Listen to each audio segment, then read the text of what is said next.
اچھا ایک مسئلہ قاعدہ نکل ہے، ایک قاعدہ فقہ نے بنایا، یہ ہے ہیلا. یہ دیکھو شراب کو دوسرے کے ہاتھ بیچ کر اس کا ثمن کھائے.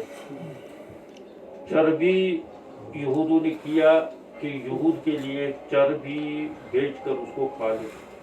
یہاں میتا کے مطلب وہ میتا کو نہ کھائے بلکہ اس کی کھال اٹھا کر بیچ دے تو اس کے ثمن کو. یہ حرام، یہ ہیلا حرام کو حلال کرنے کے لیے، حرام کو کھانا حرام اس کو حلال کرنے کے لیے ہیلا ہے. یہاں سے یہ مسئلہ نکلا ہے حرام کو حلال کرنے کا ہیلا بھی حرام. نہیں آیا ہیلا جو بناتے ہیں وہ بھی حرام. یہ سیدھی صاف سمجھنا ہے، کیونکہ وہاں شراب کے بارے میں بھی یہ آیا، یہاں جو ہے اس چربی کے بارے میں بھی آیا، میتا کی چربی. یہ شریعت کے اندر تو میتا کی چربی ہوگا. حضور نے مثال دے دی ہے کس کی؟ یہود کی، یہودوں کے اس چربی کے. تو کیوں؟ انہوں نے ہیلا کیا تھا حرام کو حلال کرنے کا. یعنی چلو اس کو نہیں کھائیں گے یہ حرام ہے لیکن اس کی قیمت کو کھائیں گے. تو جو ہیلا ہو حرام کو حلال کرنے کے لیے کہیں بھی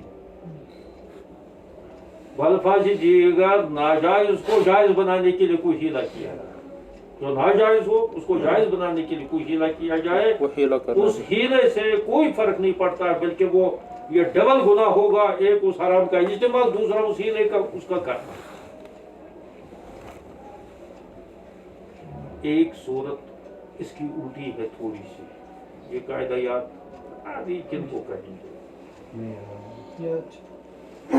دوسرا یہ ہے کہ حرام سے بچنے کے لیے آدمی کوئی ہیلا کر لے، حرام سے بچنے کے لیے کوئی ہیلا کر لے. فرض کرو کسی کو یقین ہے کہ میرا حرام ہے تو یہاں تو پڑھنا ہی ہے، اس کے لیے کوئی ہیلا کر لے. بعض صورتوں کے اندر یہ واجب ہو اور بعض صورتوں کے اندر اس کا جواز ہو. مثلا کسی کو جو ہے یقینی ہے کہ یہاں میں پھنس جاؤں گا اگر میں جھوٹ نہیں بولوں گا، یہ مجھے پلا لیں گے، خود جب پی رہے تو مجھے بھی پلا لیں گے، میری بولی کے بولی خود نہیں چاہیے. تجھے نہیں ہے، تجھے تو کم از کم تیری داڑھی کا پاس کریں گے. اگر ایسا ہی کوئی بیچارہ داڑھی منٹا واڑی منٹا تھا وہ ایمان والا، اگر وہ ایسی شراب ٹولی کے اندر پھنس گیا وہ تھوڑی چھوڑیں گے اس کو خطرہ ہے. وہ اگر جھوٹ بولنا تو حرام ہے، لیکن حرام سے بچنے کے لیے اگر وہ جھوٹ بولے گا تو یہاں جو ہے وہ کہہ دے گا کہ مطلب یہ ہے کہ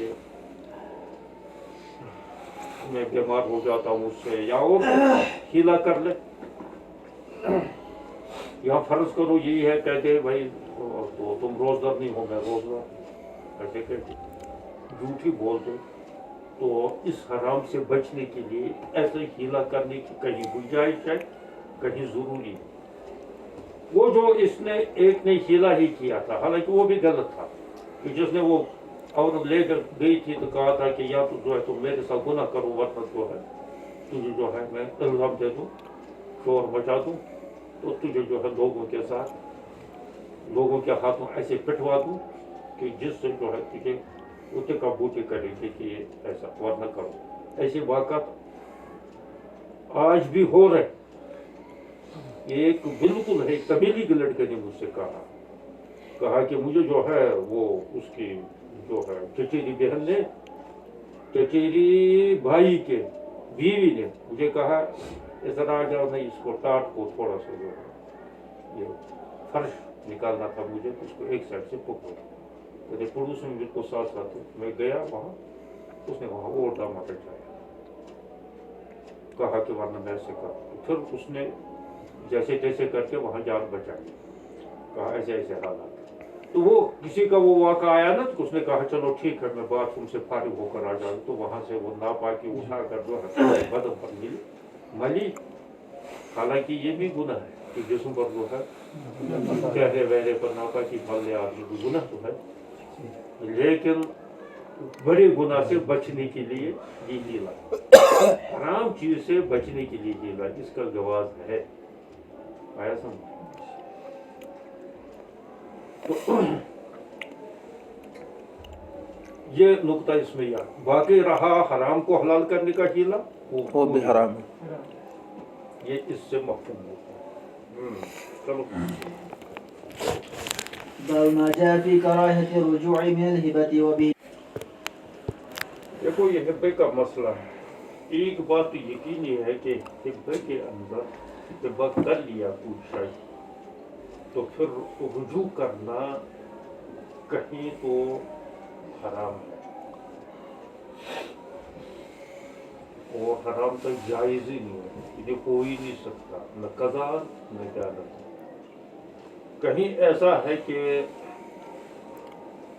मकरूह तहरीमी है कर दी, ये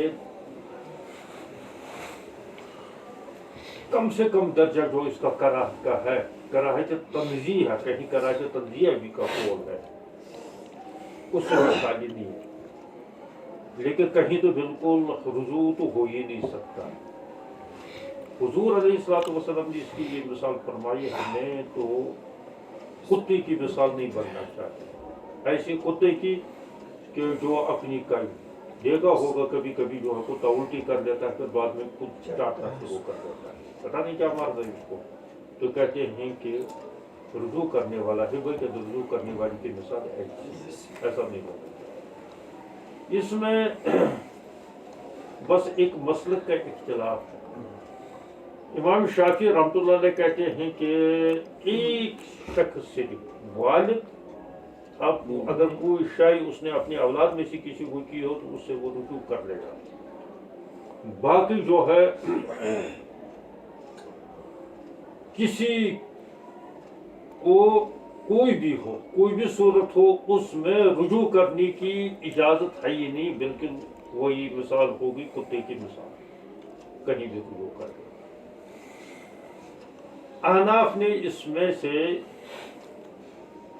चंद आसार अहादीस, उसकी तफसील है, हिदायत के अंदर भी थोड़ी सी तफसील है, ज़्यादा तफसील उसको वो आसार सुनन के अंदर भी वो आसार और क्या कहते हैं अहादीस लाए गए, और इसके मारिफ वो क्या कहते हैं उसका एलाउसन के अंदर उसके तफसीली वो दे दिए गए हैं कि इसकी वो कहते हैं 7 मवानिया अगर न हो, इन 7 मवानिया में से कोई न हो तो रुजू हो सकता है, क्योंकि उस वक्त यह है कि हिब्बा ताम नहीं हुआ। लेकिन अगर ये 7 मवानिया है जिनके अंदर हिब्बा का ताम होना यकीनी, इन 7 मवानिया का मतलब यह है कि ये ऐसी रकावटें इसमें पैदा हो गई है कि जिसकी वजह से ये हिब्बा अब ऐसा ताम हो गया इसमें रुजू नहीं हो ही नहीं सकता है। लिहाजा 7 मवानी के होते हुए रुजू नहीं करता। बाकी में है उसका मतलब यह है कि 7 मवानी नहीं है, बाकी में इसका मतलब यह है बस वो ज़बानी हिब्बा है, रुजू हो सकता है। ये थोड़ा इसमें इख्तिलाफ है, लेकिन फिर भी जो है वो रुजू को कहीं कराहत तंज़िया, कहीं कराहत तहरीम कराया है। इन्हें फिर भी वो हिब्बा का मतलब ये है कि जब दे दिया है तो फिर उसे रुजू करने का क्या मतलब है। वो बिल्कुल ऐसी मिसाल होगी कि जैसे हुजूर सल्लल्लाहु अलैहि वसल्लम ने फरमाया में कुत्ते की मिसाल नहीं बननी चाहिए। बस ये एक हदीस है, इसमें बारे में और भी कुछ चंद हदीस हैं, बहुत सारी हदीस हैं। इमाम तिरमिज़ी रहमतुल्लाह ने असल हदीस जो है इसमें यही एक लाई है, और यहाँ जो बाब के अंदर है वो इमाम शाफी रहमतुल्लाह का जो इस्तिदलाल है उसको ही उन्होंने बयान किया है। अहनाफ का वो बाब न कायम किया है न उनके इस्लाम को बयान किया है, क्योंकि उसका हासिल भी तकरीबन वही निकलता है। 7 मवानिया में से उसमें मसलन एक मवानिया है ज़ियादती मुत्तसिला, मसलन किसी ने किसी को लकड़ी दे दी, हिब्बा कर ली, चलो ये लकड़ी तुम्हारी है, एक कड़ी थी तो उसको दे दी, अब जाकर उसने उसको सिपाही बना दी। अब ये जाति होगी, इसमें मुत्तसिला हो गया, इसको अलहदा नहीं किया जा सकता। जो उसने उसमें लागत लगाई वो अलहदा किया जा सकता, तो ज्यादती मुत्तसिला दी, ये एक मान्य है। अब रुजू नहीं हो सकता है। अच्छा, मौत तो अहली हिमा, इन दो में से कम वक्त एक मर गया, अब रुजू नहीं कर सकता। अब वो क्या रुजू करेगा? कब्र में जाकर, यानी उसके वर्षा रुजू नहीं कर सकते। हमारी बात थी, जी थी, अपनी वापस कर दी, ये नहीं हो सकता है। या दूसरा वो कहेगा, इन्हें वाहिब कर देगा, या जो है महूब क्या करेगा? महूब तो गनीमत समझेगा। या अगर वो भी मर गया है तो तब भी नहीं कर सकते, यानी नहीं इसके वर्षा कर सकते हैं, तो उनकी वर्षा से कर सकता है। अच्छा, एविस भी जो है ये माने रुजू है। अच्छा, इसी तरह से खुरूज अनिल मिल्क, यानी मौहूब की मिल्क से खारिज हो गया, उसने बेच दिया, उसने और किसी को हिब्बा कर दिया, अब उसकी मिल्कियत में रही। अब ये कह रहा है मुझे वापस कर दो, वो नहीं हो सकता। अच्छा, ज़ौजियत भी है, ज़ौजियत भी है, अगर मियाँ बीवी एक दूसरे को हिब्बा कर ले, अब जो है वो वापस नहीं हो सकता है। अच्छा, इसी तरह की क्या है, और ये पढ़ चुके हो हिदायत के अंदर। अच्छा, हाँ, हालांकि महूब ये भी सही है, सही कहा इसने। तो महूब का वो हालांकि हो गया है, तो अब कहता है कि नहीं जी मुझे उसका एवज दे दो, वहाँ रुजू कह देगा तो कहेगा उसका एवज दे दो, नहीं हो सकता। इसी तरह से ये 7 चीजें हैं, और भी कोई चीज है, ये कितनी आ गई है? कराबत मुहर्रमा भी सही है, कराबत मुहर्रम सही कहा है इसने। ये है, होता है ना, मतलब अगर कुछ चीजें आदमी याद रखे तो आगे जो है जाकर उसमें सहूलत हो जाती है। कराबत मुहर्रमा यानी ऐसी कराबत हो, रिश्ता हो कि एक दूसरे को उनका आपस में रिश्ता नहीं हो सकता। मतलब मर्द, दोनों मर्द है, अब जरूरी नहीं है मर्द औरत को कर ले, वहाँ जो है रिश्ता तो नहीं हो सकता है। लेकिन मर्द दो में से अगर एक को औरत फर्ज कर दिया जाएगा तो उनमें निकाह नहीं हो सकता है। तो ऐसी कराबत के अंदर के अगर क्या दे दिया, उसको हिबा कर दिया है, वो भी वापस नहीं हो। ये तकरीबन हासिल एक ही। इमाम शाफी कहते हैं बाप, उसका वो जवाब देते हैं कि कहते हैं कि वो भी तो असल तो नहीं है, वहाँ भी तो रुजू नहीं हो सकता क्योंकि कराबत मुहर्रमा है। लेकिन यह है कि बाप का हाथ लंबा होता है, वो दर यूँ कह सकता है कि मुझे ये दे दो, बाकी ये नहीं है, इस हदीस का वो तावील कर देते हैं। लेकिन खुलासा तकरीबन हासिल इनका सबका ये है कि हिब्बा के अंदर रुजू कल भी यूजू फी कई